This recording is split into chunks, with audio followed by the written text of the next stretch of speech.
ಪ್ಯಾಂತಾರ company ಟೆರರಿಚ್ ಹಾಕಿದ್ದೀವಿ ರೀ. Demo ಮಾಡಿಸಿದ್ರು ನಮಗೆ ಫಸ್ಟ್ಗೆ.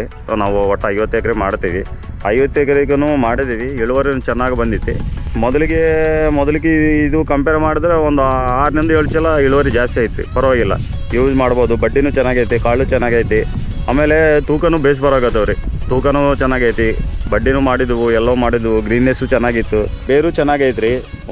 ಆಮೇಲೆ ಟಿಲ್ಲರು ಬೇಸ್ ಬಂದಿದ್ವು. ಅವು ಬಡ್ಡಿಗೆ ಒಂದು 40 45 ಬಡ್ಡಿನೂ ಮಾಡಿದ್ದೀವಿ ರೀ. ಹಾಕಿದ್ದು ಆಗ್ಲಾರ್ದು ಭಾಳ ಡಿಫ್ರೆನ್ಸೂ ಇದೆ. ಹಾಕಿದ್ದು ಅಷ್ಟು ಮಾಡಿಲ್ಲ, ಒಂದು 20 25 ಜಾಸ್ತಿ ಏನು ಮಾಡಿಲ್ಲ. ಇದು 40 45 50 ಕೂಡ ಆಗಿದ್ದು. ಅದರಿಂದ ಕಾಳು ಬೇಸ್ ಬಂದಿದ್ವು. ಆಮೇಲೆ ಇಳುವರಿ ಚೆನ್ನಾಗೈತಿ, ಒಳ್ಳೆ ಯೂಸ್ ಮಾಡ್ಬೋದು ರೀ. ಪ್ಯಾಂತಾರ ಕಂಪ್ನಿದು ಟೆರರಿಚ್ ಅಂತೇಳಿ.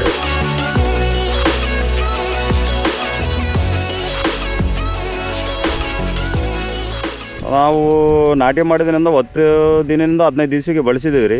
ಬಳಸಿದ್ರಿಂದ ಕೂಡ ಚೆನ್ನಾಗೈತಿ. ನಾವು ಸ್ವಲ್ಪ ಗದ್ದೆಗೆ ಹಾಕಿದ್ದೀವಿ, ಸ್ವಲ್ಪ ಗದ್ದೆಗೆ ಹಾಕಿದ್ದಿಲ್ಲ. ಬೇರೆ ಇವು ಎಲ್ಲ ಯೂಸ್ ಮಾಡಿದ್ವಿ, ಬೇರೆ ಕೆಮಿಕಲ್ ಅವೆಲ್ಲವು.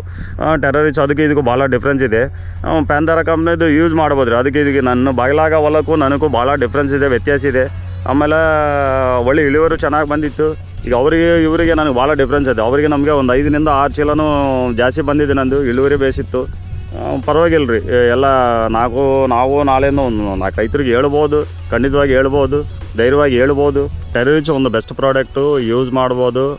ನಮ್ಮ ಒಳ್ಳೆ ವಿಶ್ವಾಸ ಐತಿ, ಯೂಸ್ ಮಾಡ್ಬೋದು. ಒಳ್ಳೆ ಬೆಸ್ಟ್ ರಿಸಲ್ಟೂ ಐತಿ.